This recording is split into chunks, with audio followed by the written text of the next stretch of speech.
Chapter 8. Selena walked down a marble hall, her dress flowing behind in a purple and white wave. Cal strode beside her, a hand on the eagle-shaped pommel of his sword.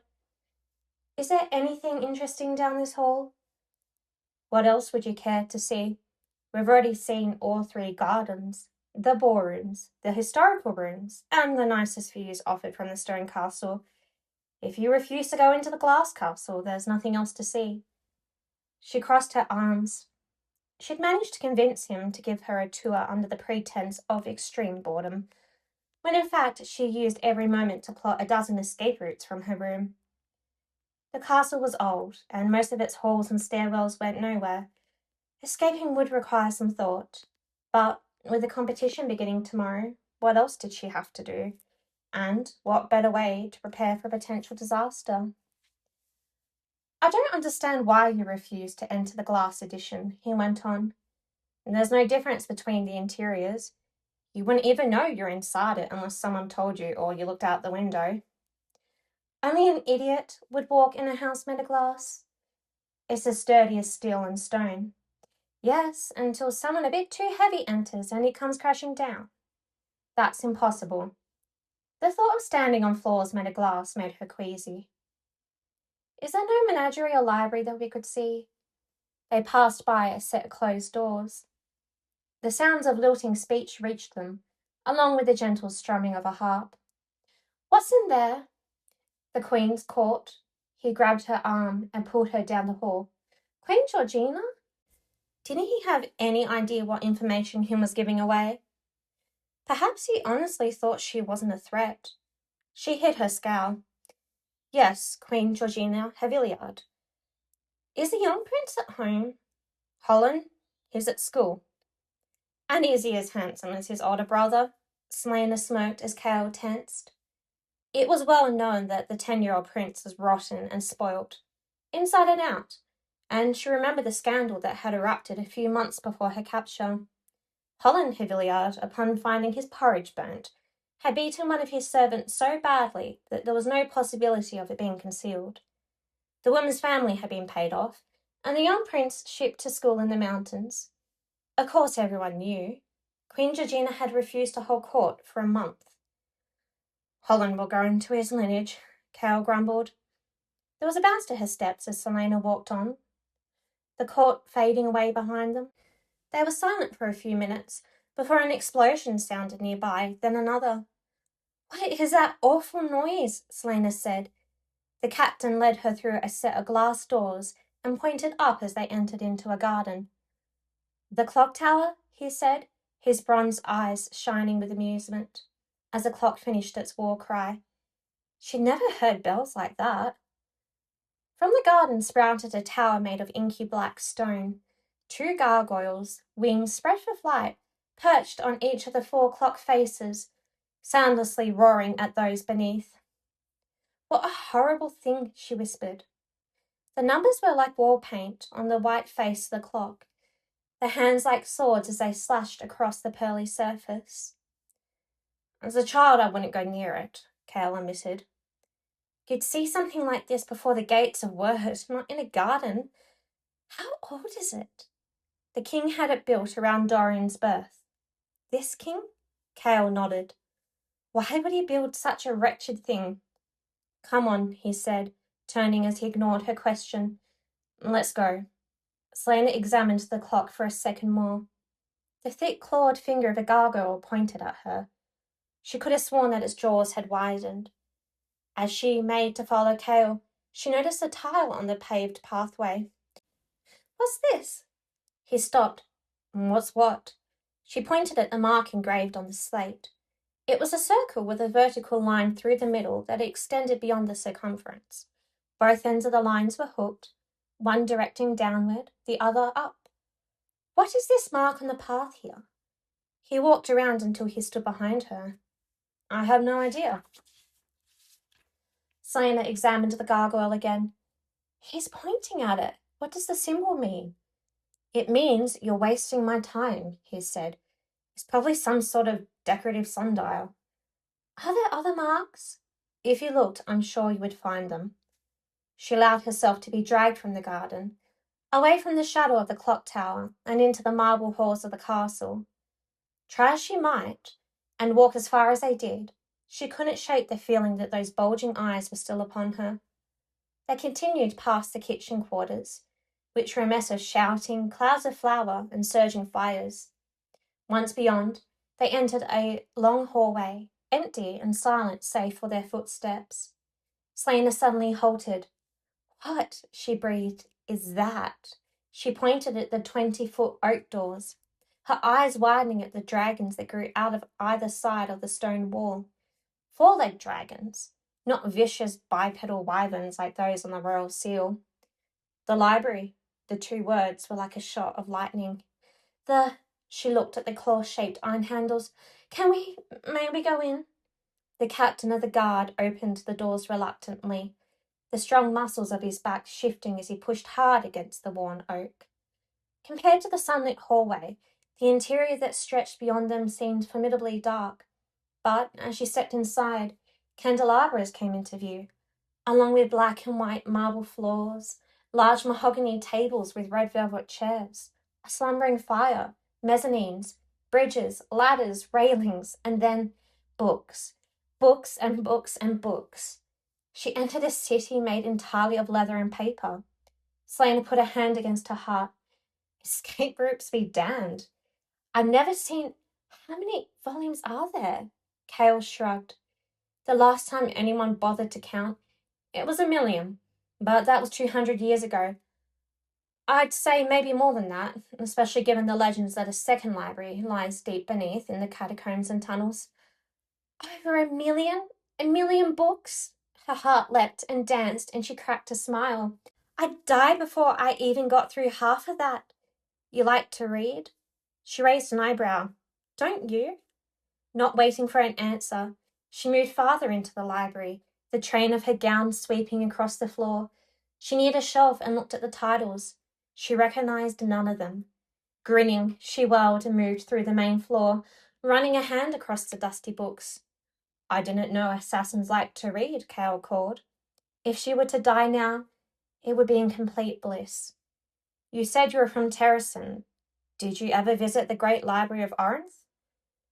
They say it's twice the size of this, and that it used to hold all the knowledge of the world. She turned from the stack that she was currently studying. Yes, she admitted.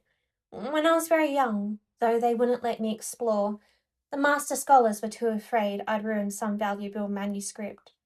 She hadn't returned to the Great Library since, and wondered how many of those invaluable works had been ordered destroyed by the King of Ardlin when he outlawed magic. From the way Cale said, used to, with a tinge of sadness, she assumed much had been lost. Though part of her savoured the hope that those master scholars had smuggled many of the priceless books to safety, and that when the royal family had been slaughtered and the King of Ardlin invaded, those stuffy old men had the good sense to start hiding 2,000 years' worth of ideas and learning. A dead empty space opened inside her. Needing to change the subject, she asked, Why are none of your folk here? Guards are of no use in a library. Oh, how wrong he was. Libraries were full of ideas, perhaps the most dangerous and powerful of all weapons. She said, I was referring to your noble companions. He leant against a table, a hand still on his sword. At least one of them remembered that they were alone together in the library. Reading is a bit out of fashion, I'm afraid. Yes, well, more for me to read then. Read? These belong to the king. It's a library, isn't it? It's the king's property, and you aren't of noble blood. You need permission from either him or the prince. I highly doubt that either would notice the loss of a few books. Cale sighed. It's late, I'm hungry. So, she said. He growled and practically dragged her from the library. After a solitary supper, over which she contemplated all of her planned escape routes and how she might make more weapons for herself, Selena paced through her rooms. Where were the other competitors being kept? Did they have access to books if they wanted? Selena slumped into a chair. She was tired, but the sun had barely set. Instead of reading, she could perhaps use the pianoforte, but Well, it'd been a while, and she wasn't sure she could endure the sounds of her own stumbling, clumsy playing. She traced her finger over a splotch of fuchsia silk on her dress. All of those books with no one to read them. An idea flashed, and she jumped to her feet, only to sit at the desk and grab a piece of parchment. If Captain Westfall insisted on protocol, then she'd give it to him in abundance. She dipped the glass pen in a pot of ink and held it over the paper. How odd it felt to hold a pen. She traced the letters in the air. It was impossible that she'd forgotten how to write. Her fingers moved awkwardly as the pen touched the paper, but she carefully wrote her name, then the alphabet 3 times. The letters were uneven, but she could do it. She pulled out another piece of paper and began to write. Your Highness, it has come to my attention that your library isn't a library, but rather a personal collection for only you and your esteemed father to enjoy. As many of your millions of books seem to be present and underused, I must beg of you to grant me permission to borrow a few so that they might receive the attention they deserve. Since I am deprived of company and entertainment, this act of kindness is the least someone of your importance could deign to bestow upon a lovely, miserable wretch such as I. Yours most truly, Selena Sidothian. Selena beamed at her note and handed it to the nicest-looking servant she could find, with specific instructions to give it immediately to the Crown Prince. When the woman returned half an hour later, with a stack of books piled in her arms, Selena laughed as she swiped the note that crowned the column of leather.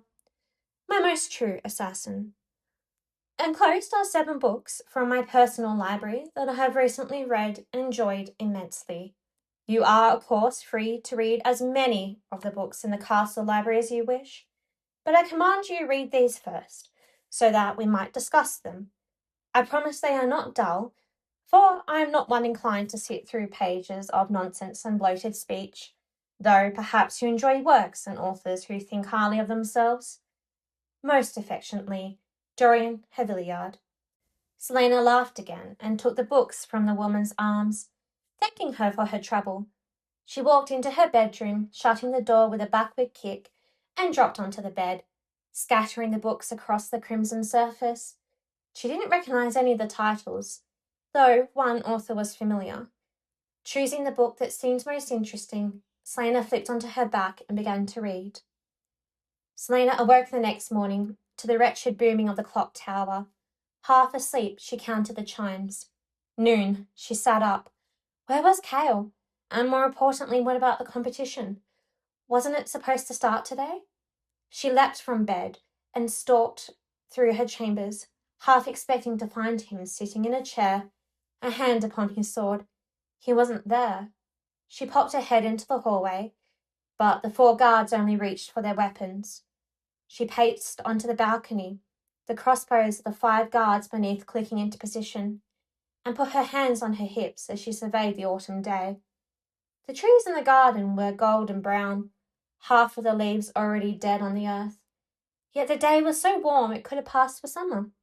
Selena took a seat on the rail and waved at the guards with their crossbows aimed at her. Out across Rifthold, she could make out the sail of ships and the wagons and people streaming through the streets. The green roofs of the city glowed emerald in the sun. She looked again at the 5 guards beneath the balcony. They stared right back up at her, and when they slowly lowered their crossbows, she grinned. She could knock them senseless with a few heavy books. A sound flitted through the garden, and some of the guards glanced towards the source. 3 women appeared from around a nearby hedge, clustered in conversation. Most of the talk Selena had overheard yesterday was immensely dull, and she didn't expect much as the women neared. They wore fine dresses, though the one in the middle, the raven-haired one, wore the finest. The red skirts were the size of a tent, and her bodice was so tightly bound that Selena wondered if her waist were any more than 16 inches. The other women were blondes, dressed in pale blue, their matching gowns suggesting their rank as ladies-in-waiting. Selena backed away from the ledge as they stopped at the nearby fountain. From her place at the back of the balcony, Selena could still see as the woman in red brushed her hand down the front of her skirts. I should have worn my white dress, she said loudly enough for everyone in Rifthold to hear. Dorian likes white. She adjusted the pleat in her skirt. But I'll wager that everyone's wearing white. Shall we go change, my lady? Asked one of the blondes. No, snapped the woman. This dress is fine, old and shabby as it is. But, said the other blonde, then stopped as her mistress's head whipped around. Selena approached the rail again and peered over. The dress hardly looked old. It won't take long for Dorian to ask me for a private audience. Selena now leaned over the edge of the balcony. The guards watched the three girls, rapt for another reason entirely. Though I worry how much Parrington's courting will interfere, but I do adore the man for inviting me to Rifthold. My mother must be writhing in her grave. She paused and said, I wonder who she is. Your mother, my lady? The girl the prince brought into Rifthold. I heard he travelled all over Aurelia to find her, and that she rode into the city on the captain of the guard's horse. I've heard nothing else about her, not even her name. The two women lagged behind their mistress and exchanged exasperated looks that informed the assassin this conversation had been held many times before. I don't need worry, the woman mused. The prince's harlot won't be well received. His what? The ladies in waiting stopped beneath the balcony, batting their eyelashes at the guard. I need my pipe, the woman murmured, rubbing her temples. I feel a headache coming on. Selena's brows rose. Regardless, the woman continued striding away. I shall have to watch my back. I might even have to crash. The women screamed. The guards whirled with their crossbows pointed, and Selena looked skyward as she retreated from the rail and into the shadows of the balcony doorway. The flower pot had missed. This time. The woman cursed so colourfully that Selena clamped a hand over her mouth to keep from laughing. The servants cooed, wiping mud from the woman's skirt and suede shoes. Be quiet, the woman hissed. The guards wisely didn't let their amusement show. Be quiet and let's go. The women hurried off as the princess harlot strode into her chambers and called for her servants to dress her in the finest gown they could find.